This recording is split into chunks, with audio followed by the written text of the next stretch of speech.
que ce soit un graphiste, un monteur vidéo ou autre fonction dans le domaine de l'audiovisuel, nous avons constamment besoin de cette inspiration-là.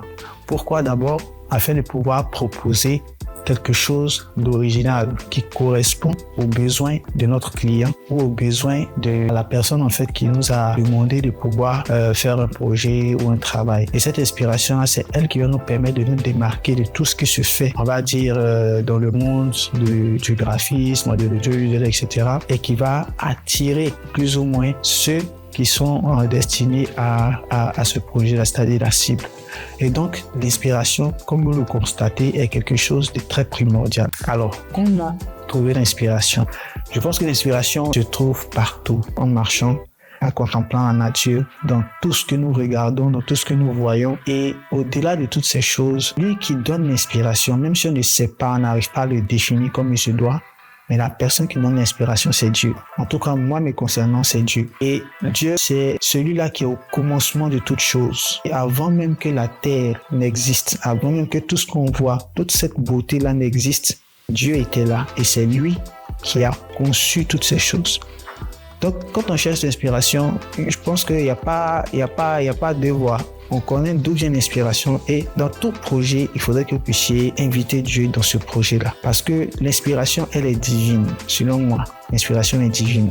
Donc, quand vous appelez le divin dans votre projet, c'est sûr que vous allez faire sortir des choses qui sont uniques, qui sont originales et qui correspondent, on va dire, aux aspirations de ce client.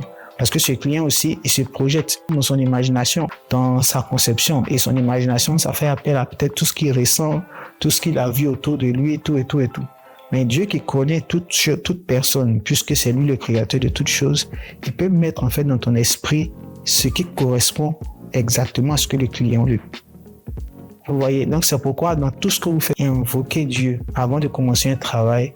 Il n'y a rien de plus merveilleux que ça. Je vais prendre juste un exemple sur un graphiste qui a reçu un client et le client lui demande de pouvoir concevoir un logo pour lui. Alors, la première étape, avant toute chose, c'est de d'abord échanger avec son client. Je privilégie plus les échanges physiques parce que ça nous permettra plus ou moins de capter à travers l'intonation, à travers la gestuelle, à travers les mots que le client va utiliser pour nous expliquer son projet. Ça nous permettra en fait de capter l'intention derrière cette demande et ça nous permettra de pouvoir nous rapprocher plus des aspirations du client. Alors, lorsque le client fait sa demande, il va vous expliquer en quoi est-ce que son projet consiste, comment est-ce qu'il voit son logo, s'il y a des couleurs peut-être qui se rapprochent plus ou moins de ce qu'il veut, s'il y a des formes qu'il veut que vous utilisez, ou des symboles, etc. Le client, il aura le temps de vous expliquer toutes ces choses.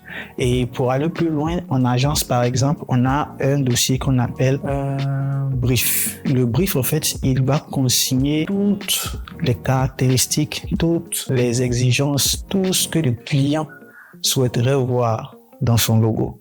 Donc, le brief créatif, il sert à ça. Et ça donne un peu une orientation au graphiste, peut-être qui sera en charge de la conception du logo. Ça lui donne quelques orientations qui lui permettent de pouvoir proposer, on va dire, des pistes créatives qui collent un peu aux aspirations du client.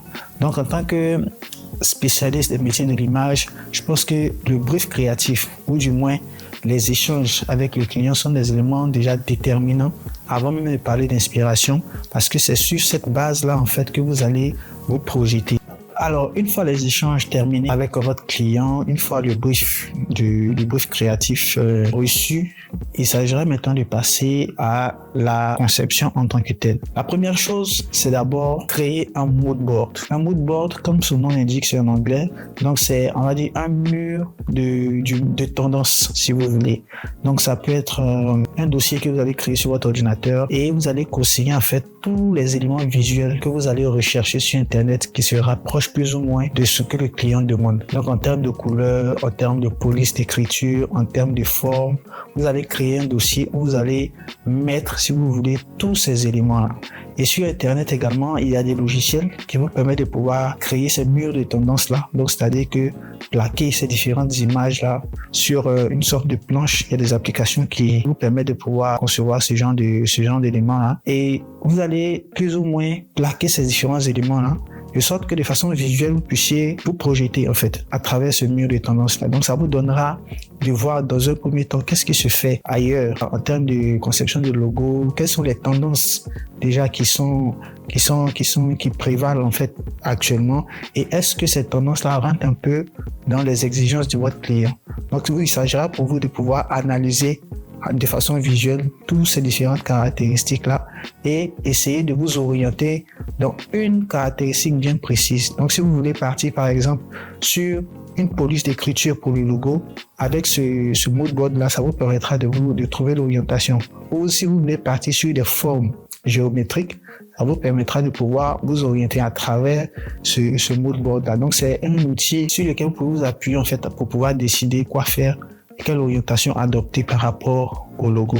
Donc, ça, c'était la première chose. La deuxième chose que je vous conseillerais, c'est de pouvoir maintenant vous asseoir et à l'aide d'un stylo ou d'un crayon, à l'aide d'une feuille à papier, commencer en fait à dessiner tout ce qui vous passe par la tête. Il serait souhaitable d'avoir toujours pour un projet un genre de carnet en fait dans lequel vous consignez tout ce qui vous passe par la tête. Vous dessinez, vous écrivez, vous dessinez, vous écrivez, et puis au fur et à mesure vous allez voir qu'il y a quelques pistes créatives déjà qui vont vous sembler assez bonnes à explorer. Donc ce genre d'éléments, vous les notez, vous les marquez, voilà, ainsi de suite. Et donc ça vous permettra de pouvoir plus ou moins rendre physique ce que vous avez à l'esprit. Voilà, c'est un peu l'objectif à travers cet exercice-là. Donc, essayez de matérialiser tout ce qui vous passe à l'esprit. Et je pense que dans ces différents croquis que vous aurez fait, vous allez voir qu'il y a certains qui se démarquent, qui se rapprochent plus un peu de l'orientation que vous voulez donner à cette conception. Et donc, ça, c'est le deuxième élément. Et une fois que ça c'est fait, on va dire qu'il s'agira aussi de pouvoir prendre l'avis de personnes autour de vous. L'idéal, par exemple, si vous bossez en agence de communication, vous avez forcément des collaborateurs qui sont là. Donc, dans le domaine, voilà, il s'agira pour vous de pouvoir leur présenter sur la base du brief, par exemple, voici les propositions que j'ai eu à faire ressortir. Quel est ton avis, en fait, par rapport à ces propositions-là? Donc, chacun vous dira, en fait, qu'est-ce qui lui plaît, qu'est-ce qu'il pense que vous pouvez améliorer, comment est-ce que lui aussi comprenait le brief. Ça vous permettra, en fait, d'avoir un esprit un peu critique sur votre travail et aussi le confronter, en fait, avec ce que le brief de création ou les échanges avec les clients vous ont permis de pouvoir noter. Mais si vous n'êtes pas en agence de communication et que peut-être vous êtes un freelance et autres, je pense que c'est bon, même c'est mieux, parce que les personnes en fait que vous allez chercher à interroger, ce ne sont pas forcément des personnes du domaine, et c'est ce que je vous conseillerais. Vous pouvez interroger des personnes du domaine sans problème, mais si vous avez la possibilité d'interroger des personnes qui ne sont pas du domaine, je pense que c'est l'idéal, parce que eux n'auront pas forcément de prérequis et ils vous diront ce qu'ils ressentent en fait. Donc, il faut leur présenter, voici un élément que je suis en train de faire. Je suis en train de faire un logo pour telle marque qui est dans tel domaine. Donc, voici quelques propositions que je fais. Qu'est-ce que tu en penses? Quelles sont tes préférences, etc. Je pense que les retours vous permettront de pouvoir peaufiner plus ou moins vos créations, peaufiner vos projets et leur donner, on va dire, cette identité-là. Voilà. Qu'il faut, voilà. Et comme je le disais, les personnes qui ne sont pas du domaine sont plus à même de vous donner leur ressenti parce que au final, c'est vers eux en fait que ces projets-là sont redirigés parce que la cible, c'est pas forcément des gens du métier. Donc ceux qui vont regarder le logo, ceux qui vont voir le logo, ceux qui vont être attirés par ça, intéressés par ça, c'est plus le public, voilà, qui n'est pas forcément du domaine. Donc eux, leurs avis, je pense, comptent beaucoup plus. Leur retour compte beaucoup plus et vous devez vraiment les prendre vraiment à cœur et puis essayer de pouvoir les retranscrire. Et lorsque les inputs, lorsque les observations des uns et des autres est pris en compte, là maintenant vous pouvez sortir les logos, on va dire les propositions de logos de façon voilà, complète. Voilà, donc vous avez vos 3 propositions. Si vous êtes allé sur 3 pistes créatives, vous avez vos 3 propositions de logos qui sont là.